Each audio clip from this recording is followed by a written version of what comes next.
வரமகாலட்சுமி அன்னைக்கு ஈவினிங் வந்து எல்லாருமே ட்ரெடிஷ்னலா ரெடி ஆயிருவோம்.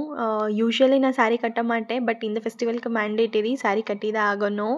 நான் சாரி கட்டின பின்னாடி என் பொண்ணுமே எனக்கும் ரெடி பண்ணி விடுன்னு சொல்லி அடம் பிடிச்சிட்டு இருந்துச்சு. ஸோ அந்த பிள்ளைக்கு ஃப்ராக் போட்டு பூவெல்லாம் வச்சு சமாதானம் பண்ணிட்டு இருந்தேன். அதுக்கப்புறம் ஈவினிங் போல வீட்ல வந்து விளக்கேத்திட்டு சாமிகிட்டயும் விளக்கேத்திட்டு சாமி கும்பிட்டோம்.